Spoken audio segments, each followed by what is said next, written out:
Hi everyone, welcome to Off the Podium. I have Evelyn Glennie with me today. Evelyn, welcome to Off the Podium. Thank you very much. Thank you for having me.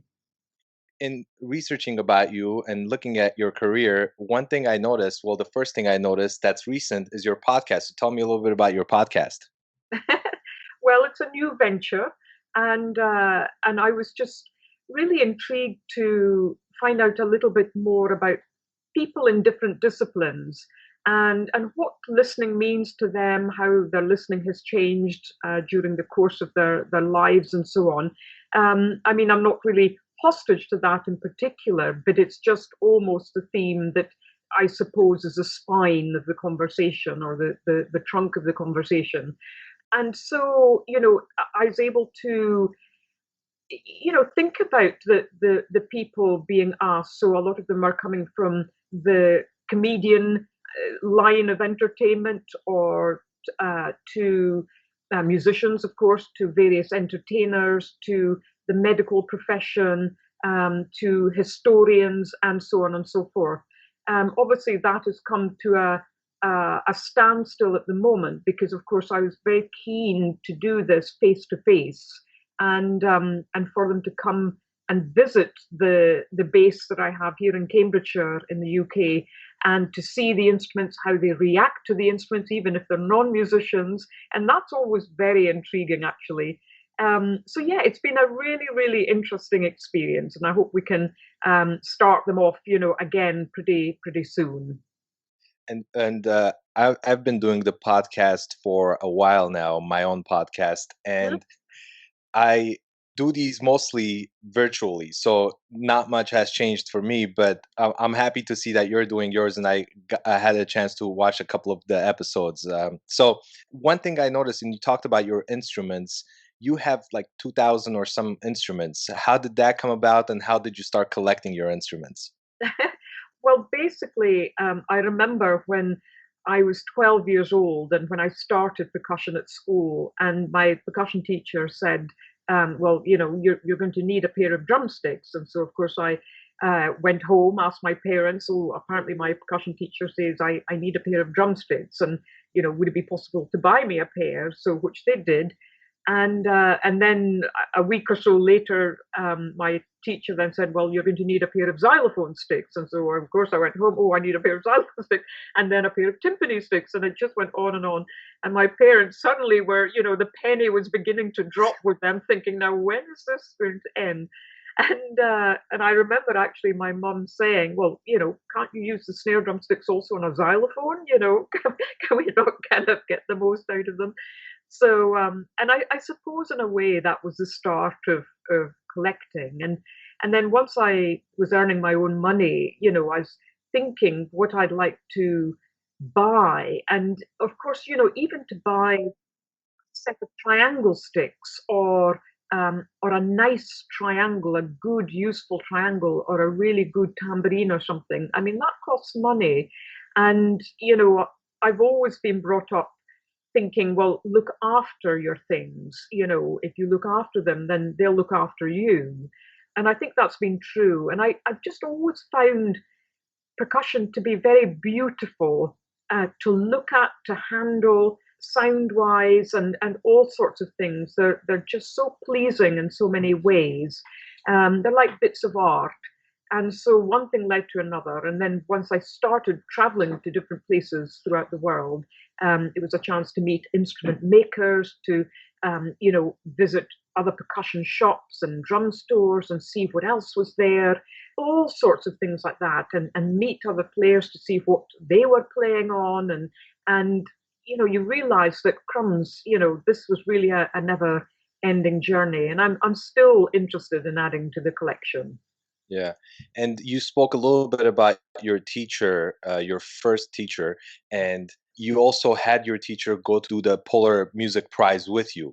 What does the mentor mean to you? Because that seems like such a special thing, because to have him there at that moment must have felt so special to him and also to you. Yes, absolutely. It was amazing having him there and his wife. And eh, I think when you're young, like really, really young, and you have a teacher like that, and he was a peripatetic percussion teacher. So he visited many schools throughout the northeast of Scotland, and I would have a weekly lesson with him within the school hours. And of course, in those days, he was a teacher I really, enjoyed being with. And I didn't really see him as a mentor as such. That wasn't really in my vocabulary. It wasn't how I was as a musician or as a person, or I don't know. That just wasn't my feeling really. But he was someone that I really enjoyed being with, and I was always soaking up everything he was saying like a sponge. Yeah. And I think really once I left school and became a full-time student, that was when the penny really dropped with me, where I fully understood how important this person was in my development. And because I found that every day I was actually thinking about him one way or another, in relation to percussion, in relation to being a musician, in relation to being a sound creator. And so, yes, I found myself almost speaking to him, even though, through myself, as it were. And yes, I mean, incredible. And then, of course, he retired and he moved to Crete in Greece, and spent many years there. And then once the Polar Music Prize came about, I was allowed to have 3 people as my guests. And I just simply could not think of a more, incredible person to invite than Ron Forbes, my teacher. And I was just amazed when he said yes, and it was just such an exciting time. It was an exciting time also for my mum, because I mean she hadn't seen him in such a long time either, since I was at school. So the whole occasion was unbelievable, and he's a remarkable man. He really is. He's so fit, physically fit, mentally fit. He's so interested in things, and always curious about things, even although he's now in his 80s, and that's really what keeps him young.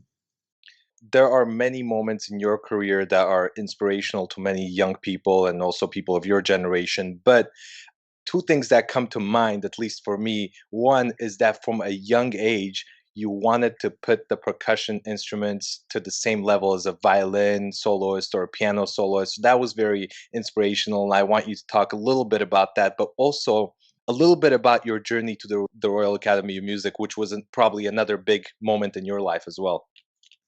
Yes, I think that when I was at school, as a teenager, what Ron Forbes, my teacher, made all of us do was he gave us the opportunity to play little solos in the school concerts and in the community concerts. So these were mainly things that either he had written, or they were arrangements, transcriptions of things that we had either done ourselves or he had done for us, from piano repertoire, violin, flute, and that kind of thing.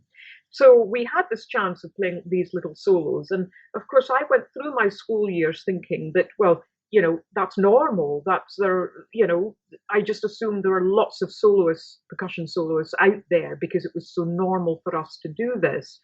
And really, it wasn't until I became a full-time student that they thought I'd landed from Mars, when I wanted to say, or I said I wanted to be a solo percussionist. And I couldn't understand why they felt this was such an absurd idea.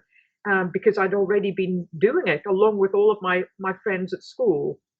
So, and this made me realize that actually there is no such thing as a full-time solo percussionist. I mean, not as you would imagine a concert pianist or a concert violinist. And I had just imagined myself being a concert percussionist, as simple as that.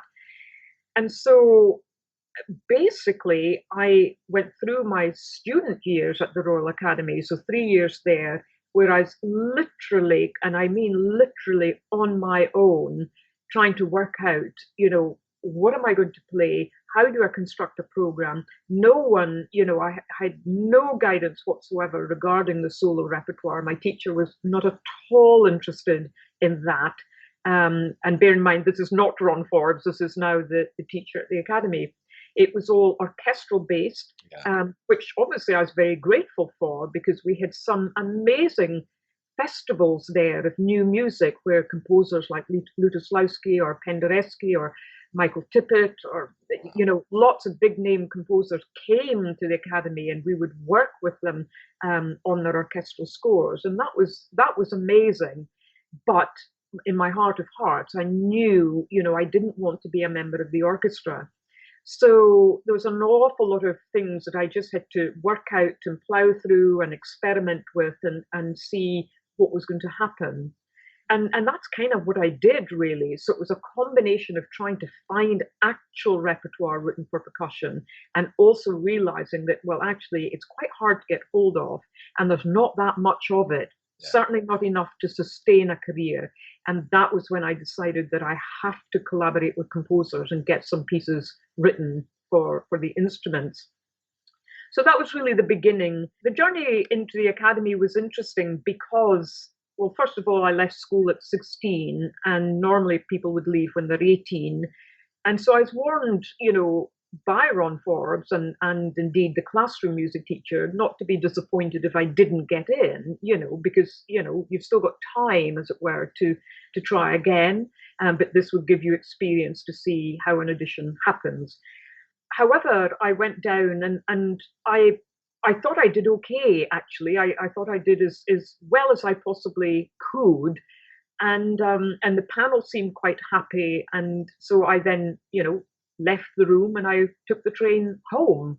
And then they informed me that actually the audition did go well, and they felt that they would like to accept me. However, they could not, because they could not possibly see how a hearing impaired person would be accepted in a professional orchestra. So they couldn't really give me the chance to spend 3 years there just for then orchestras to say, no, we can't take this person on. And I said, well, hold on a second. I don't want to be in an orchestra. I want to be a solo percussionist. So there's no issue there. And they said, what, solo percussion? And so that started that whole conversation. And so it was one person on the panel who persuaded the rest of the panel members to say, well, look, hold on a second. We can't start picking and choosing, who we have. If that person is of the standard to get in, we must accept them regardless. But the rest of the panel said, well, no, we can't, because, we have to give these positions to someone who we know will be accepted in an orchestra. Okay, if they're not good enough or good enough, it doesn't matter. But then you're in such gray areas there. So they invited me back down. So I was on the family farm in the northeast of Scotland. So to get to London was quite a big deal. And so I took the train down to London, and they gave me a second totally unprepared audition. It consisted of no percussion playing whatsoever. So I was literally in front of the piano. They gave me sight reading, score reading, choral score reading, figured bass, transposition. They would put a piece in front of me, ask who I thought might have composed that and why, etc., etc. And so it was all of that general kind of musicianship type of thing. And once I'd done that, they basically said, you can start in September. Wow. And it was as, quick as that. And so I was obviously delighted by that. And I made it clear to them once more that my focus would be on solo percussion. Obviously, I wanted to get my degree, but that area I had to really work on my own for sure. Yeah. Well, we could talk about all the accomplishments, all your awards, and all the albums, but I want to know what's next. What is next? Well, I think that so many of those things, such as continuing with performances. I think what's changed with the performances over the years is that obviously my focus was on solo percussion for a long, long time, and it still is. Of course it is. But I didn't want to muddy the waters by also doing lots of different other things. So I really felt the only way I could make a dent in solo percussion was to truly focus on that. And I think in the past sort of 5, 10 years or so, I felt that, okay, a dent has been made there. There are lots of other people doing it. We all need to contribute to the commissioning side of things. And it's in a healthy state. And that's allowed me to free some of my time and think, right, what kind of collaborations would I like to do? And this has really opened up lots of different experiences for me. And I've thoroughly enjoyed that. And that I'd certainly like to continue. There's obviously the development of, I think, just listening to your own body, because I feel that there are times now I'm thinking I can shed some pieces of music where I think I've had my time with that piece, and that's opened up other possibilities, to think about other types of repertoire or collaborations. So basically, all of that does mean there's no shortcut to it. It does mean that you've got to get into the practice room and keep yourself going, in that respect. And so that's really important, to always feel motivated and curious towards what you do. I think as far as recordings are concerned, that's so much on a project by project basis. And so again, all the different types of projects has been really interesting, and that I'd like to continue. The whole social media aspect is something that we're all dealing with nowadays, and that's an aspect that obviously in the early years of my career I'd never have thought would ever be, because it didn't exist. And but that actually, requires nurturing, and it requires time and all sorts of things. So, and I think also I'm interested in developing the consultations, because we do those face to face and now online, and that's really interesting because they're open to all different types of musicians. We get a lot of healthcare people who ask for consultations, thinking how they can use music, how they can use the percussion instruments. Likewise, with general classroom music teachers, they're curious about all of the things that can be done with percussion. And then I spend a fair amount of time writing library music and advert music, media music, that type of thing, which I feel works well with the collection of instruments I have. And I enjoy that aspect. But the big picture is the development of the Evelyn Glennie Collection, which for the past 4 years I've had 4 volunteers work on. And that incorporates everything to do with the journey. So the instrument collection, the photographs, the clothes, all of the recordings, the interviews, the paper cuttings, magazines, you name it, it's archived basically. It's all part of the collection. And this will all be fed into an actual center, a physical center that will be about listening, or the crux is about listening. And, where we think about, what does listening mean if you're in the prison service, or if you're in the healthcare service, or in education, or in the arts, or in business, or in sports. What does a football manager, say to his team in the interval of a game? What happens to the listening there? What happens to listening when you're looking at a team that are all, let's say, multi millionaires, you know what I mean, who can have what they want? How has money changed their listening, and so on and so forth? Right. And how has listening changed to someone who's just been sentenced to 20 years in prison? And how is the sound environment in that type of setting, how does that change their listening? And it just goes on and on and on. And so that's really the big picture. So everything is really working towards that. That's amazing. And as a percussionist, improvisation must be some kind of just a natural thing for a percussionist. There are certain instruments where improvisation is so much a part of who you already are as a instrumentalist. And I've seen quite a few videos where you're just playing and just kind of, I know you're not playing a piece, but you're just Yep. playing something. So tell me a little bit about how you got into improvisation, and how important is improvisation for younger musicians. Well, we all start life improvising, of course. So we are all natural improvisers. We really are. You just have to, sit and watch a baby, watch an infant, and watch a 5-year-old, and just see how free and curious they are, how mobile and natural they are with their body, with their expression, with their thoughts about something.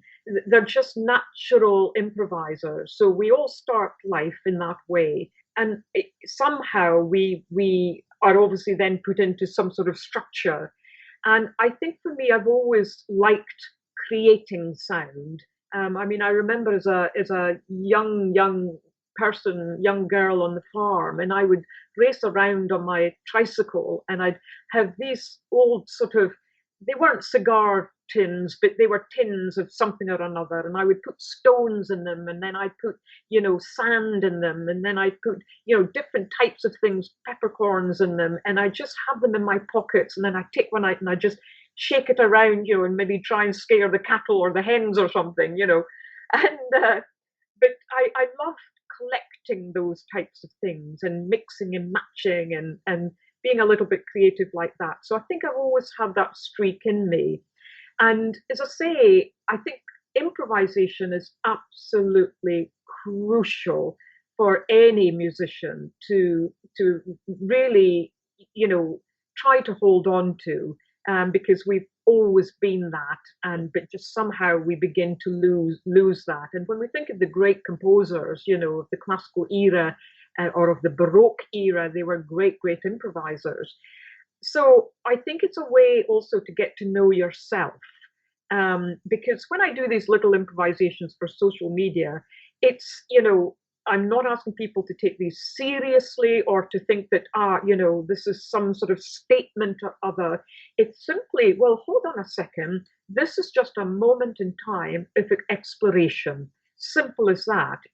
Some things will work, some things won't. Or I may be doing something that, oh, yeah, that's working fine. And oh, well, no, maybe that isn't, but you keep going. And that's what improvisation is. It's like going on a car journey, and some of the scenery will be really nice and some of it will be a bit kind of boring. And I think I learned the most about improvisation from Fred Frith, and he taught me about time. I mean, duration time, not rhythmic time. And that was really interesting because my very first fully improvised concert was a complete and utter disaster as regards to that aspect, where I completely and utterly misjudged time. I had misjudged the audience. I was too self-possessed. I thought what might be entertaining clearly wasn't that entertaining, and it just went on and on. It was a huge learning curve for me, and I really sort of stepped back from that and tried to sort of look at the big picture of what was happening there. And it was possibly the best thing that could have happened to me, even although it was embarrassing at the time and disappointing. And I was disappointed with myself, actually. But I think allowing time to pass, it was a really important lesson. And since that time, and since being with Fred, to judge time is a really important thing. So, but yes, I think the more you get used to improvising, the more, even if you just say, well, look, I'm only going to play this part of the drum, this part of the drum skin, or this part of the marimba bar, only this part, and I'm just going to do that for 30 seconds, see what happens. And that's that. And don't be too judgmental about it either. It's just literally getting used to doing it. Yeah. Well, your fans, the people that follow or have followed your career, know so many things about you, and there's just so much information about your career online. But is there something that you are willing to share with us that not many people know? I have no idea. Uh, I like to metal detect. That's one of the things I like to do. I like motorbikes and scooters and things. I speak Doric, which is a tongue that's native to the northeast of Scotland. I don't really know. I think I see myself just as a normal, ordinary person who has been very lucky to find something that they're passionate about. And I think also it's I felt comfortable. How can I put this? But comfortable going through time, comfortable getting older, comfortable listening to what I feel at any given time and not try to hold on to something. I think that's been really important for me. So just as I mentioned earlier, that there are some pieces of music that I'm saying bye bye, thank you very much. I'm happy, to have met you, and now I'm ready to let you go. Yeah. And there's obviously a reason for that, and I don't want to overanalyze what those reasons are, because it's more a feeling. It's more just this natural feeling that that time has come for that particular piece or that instrument or that whatever it might be. And that feels very satisfying, because it just feels that all the time you're going through this journey, doing what is right for you. It's almost like putting your own life mask on first before you can serve other people. That sounds really selfish, but actually it's necessary. Yeah. Well, you've had a groundbreaking career as a percussionist, a solo percussionist. No one had done that before you. I just want to know, you don't have to say names. I just want to know, do you see a future? Is there going to be the next Evelyn Glennie out there who's going to make a big career as a solo percussionist? Well, there are already wonderful, wonderful solo percussion players out there who do have very, very important careers and are really making a difference. And, and thankfully, all of those players are coming from all the continents of the globe. So it isn't just one concentrated area. And I think also with percussion and with social media now, it's allowing people to put their work onto the internet for us all to share and enjoy. And I think also, we've understood that it is possible to create careers if you want to even specialize in an instrument. So, I think that if you look at marimba in particular, that is an instrument that a lot of people do specialize. And, yes, it's obviously not going to open up as many doors if you are a multi solo percussion player, because there's a limit as regards to how many orchestras will put on marimba concertos per season, but they may well put on a marimba one and a multi percussion one. And they may well put on two multi percussion ones. So I think that you just have to think what you really want to do, but there's much more opening and possibilities for solo performers in the percussion world to really have important careers. There really are. You spoke a little bit about some of the life-changing moments, maybe you would call them maybe life-changing, but for you to really think about maybe a big life-changing musical moment and a big life-changing non-musical moment. I think that's a really interesting question. I think the life changing non musical moment was, I suppose, defying my audiologist when I was a young girl who felt that, who was very quick to put you into a category. And in that category, it means that you're not meant to be able to do X, Y, or Z. And playing music was certainly one of those things. And I think that together with my mum and dad, who felt, well, hold on a second, she already plays music, so we can't just suddenly say, no, you can't do this because you are already doing it. So I think that it was, defying that particular medical side and saying, no, I will carry on at a mainstream school. I will carry on playing music. And again, it goes back to listening to yourself and knowing who you are. And I think that was very important, because clearly my life would be very, very different if I just said, oh, okay, then, to that particular doctor or audiologist. So that was one moment. I think musically, it's hard to choose one particular occasion, because everything is built on building blocks. Yeah. When you leave school, in order whereby you've made that decision to be a musician, that's a fair moment, in your life, to then step on the train and create this completely different sort of landscape for yourself, from being on the farm to then being in one of the biggest cities in the world, or to decide to leave, the academy at 19 and to think, right, I am going to now earn my bread and butter as a solo percussionist. It hadn't been done before. So making that decision, or the release of your very first solo recording is an amazing kind of feeling where you're holding that CD in your hand. So that's a moment, that you savor. Taking part in the opening ceremony of the London 2012 Olympics, that was a huge occasion that really hammered home to me the power of teamwork, the power of volunteers, the power of creating music together, the power of, just bringing people together and what can be done en masse, where all the kind of walls and boundaries come tumbling down and all that's created are these bridges, for all of us to walk to and from. And that's an incredible experience. So I would have to say that that would definitely be on the list. And advice to young musicians that are starting out their careers, what would you say to them? Oh, truly believe, just believe in what you feel is right for you. And, there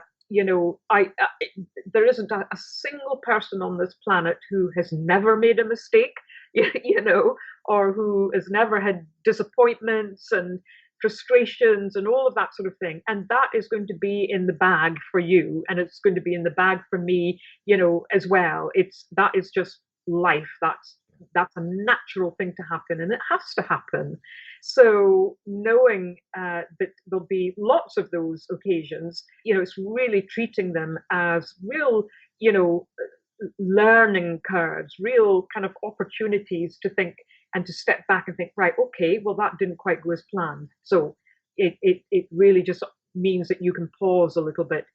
But, just I found when I was young is that I would almost say yes to everything. So I was trying to, grasp all the opportunities, Mm. even the orchestral playing, which I knew I didn't want to do in the long term, but it was so important for planting seeds. So I'd play in all of these amateur orchestras where I might have got my bus fare paid for, and but all the time I'd go up to the conductors and I'd say, "Have you ever played a percussion concerto?" And they would look at me as though I'd landed from Mars, and they said, "No, are there any?" And of course, you ask most conductors now, and they'll name several percussion concertos. But this was just about planting seeds. It was about making contact. It was about getting playing experience. It was just things like that all build up. And as I say, everything is like building blocks, Mm. and just grab onto those opportunities and also create your own opportunities. So you might be practicing, for X amount of hours or minutes a day or whatever it is that you do. But think to yourself when you shut that door at the end of the practice session, well, now what am I going to do with that? So how am I going to feed that into something that is useful and not just be satisfied with, well, I practiced for 4 hours today. And that's really important because you are in the music business, Mm. and it's realizing that you're in the business, and what can you find out as much as you can about that business and the experiences that you'll need for that business. Well, I know you're passionate about music education and you've done several projects, and the one that comes to mind is when you, alongside many other legendary musicians, James Galway and others, were big supporters and had, the UK government infused a lot of money into a music education. How did that happen, and what can we do around the world, and maybe something that the US will learn from that to infuse more into music education? Well, music is a moving target. It's like a flowing river. So music education will always change. It can't remain the same. So technology has meant that, the look of music rooms now is quite different. So they're lined with computers and keyboards and all sorts of things.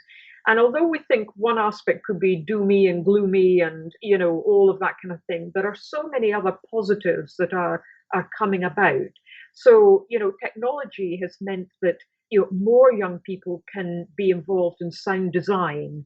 Mm. More young people can be involved with with different arms of the music business, writing for games, for videos, for the media, that sort of thing. And so many of those composers don't actually play a musical instrument, but they're amazing with technology and have an incredible ear for sound. And that's a tremendous skill. So it makes them no less of a musician, just because they don't necessarily play an instrument. Obviously, many of them do, but some do not.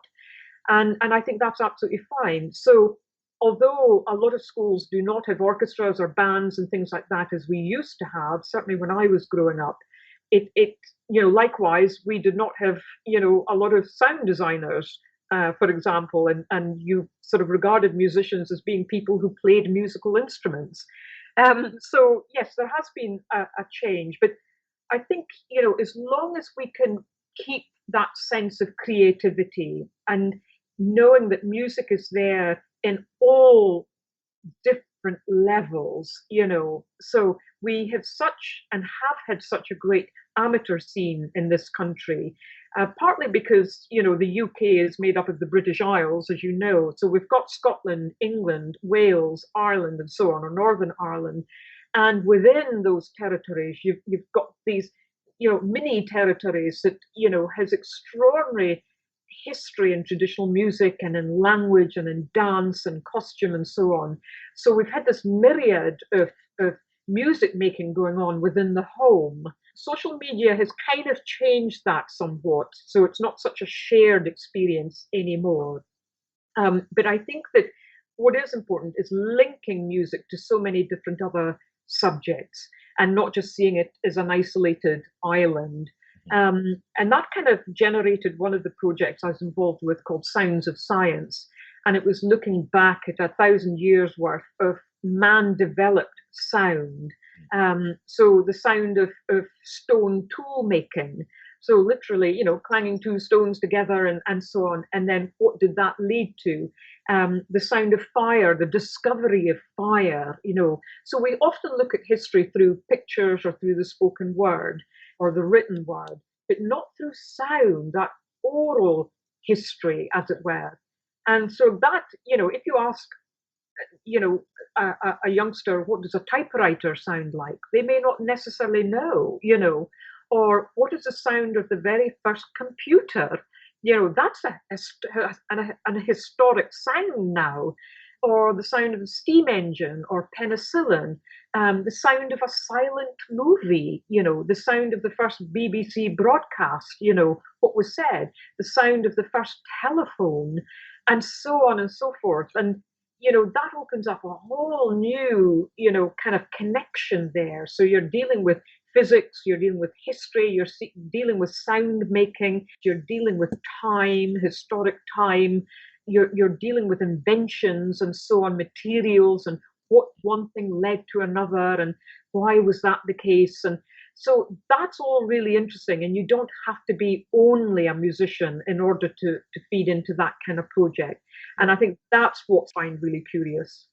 Well, a couple of more questions. I don't want to take too much of your time, but this is something we didn't talk about this whole podcast, and it's something you've talked about a lot because people tend to ask you this. But you lost your hearing when you were very young, and was that a scary moment? Because it was a transition, I'm assuming, over a certain period of time. And how did you deal with all of that? Because that can be scary. And the way we're communicating now is because you're looking at me and you're lip reading. So please tell me a little bit about that.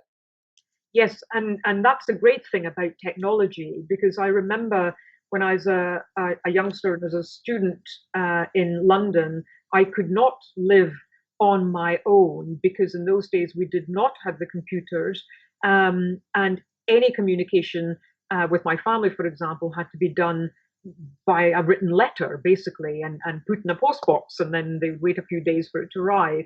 And then fax machines, they were developed, and so that basically allowed me my independence, and I was able to live by myself because I could feed messages, write messages, and send them via fax.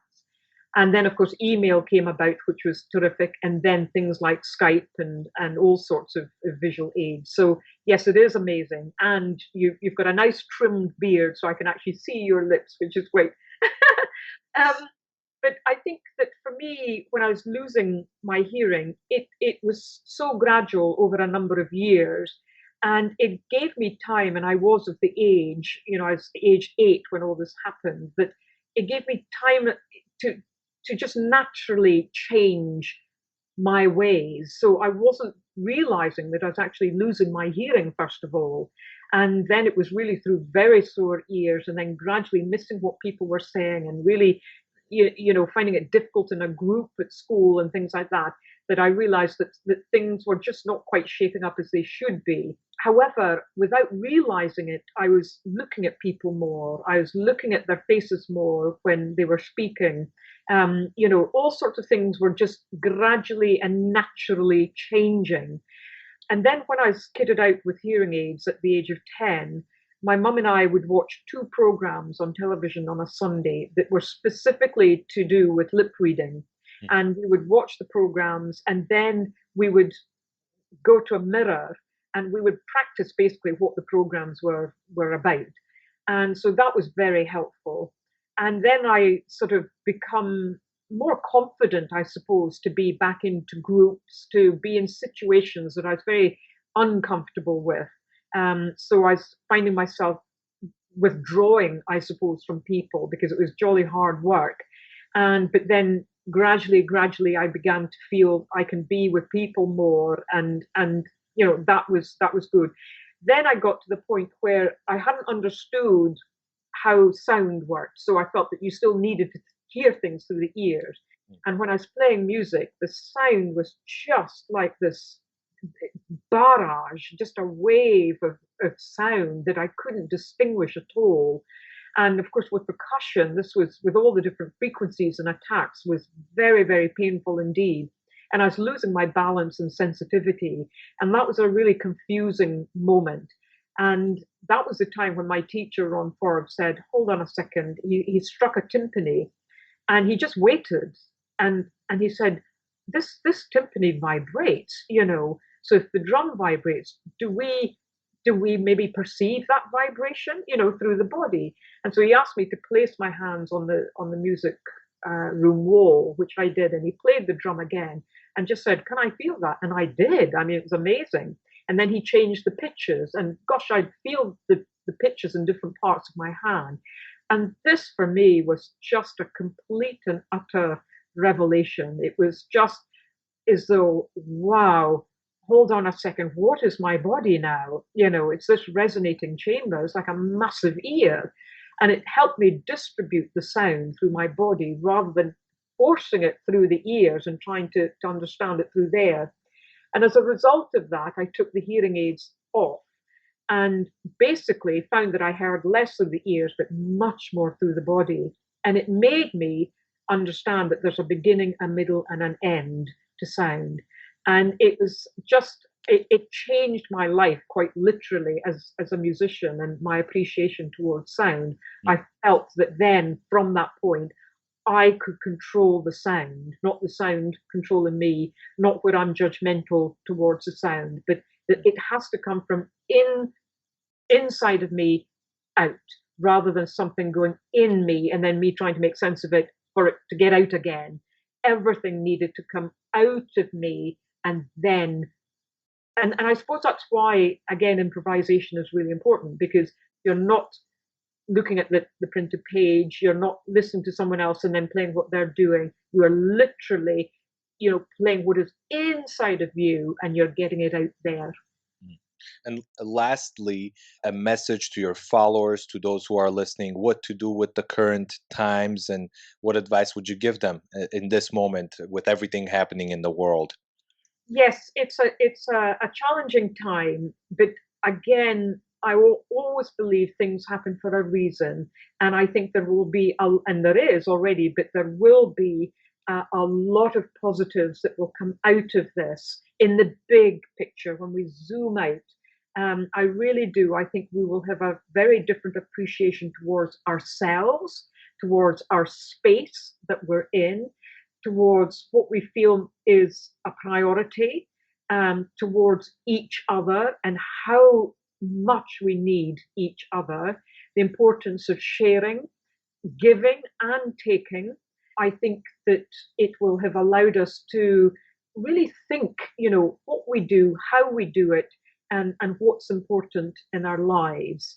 And to think that things can change so quickly, we're all in this together. We really, really are. So it's not about whether you have lots of money, no money, whether you're black or white, whether you're this or that, have this, don't have that. It's not about that anymore. It literally, we are in this together. We're all on this level playing field.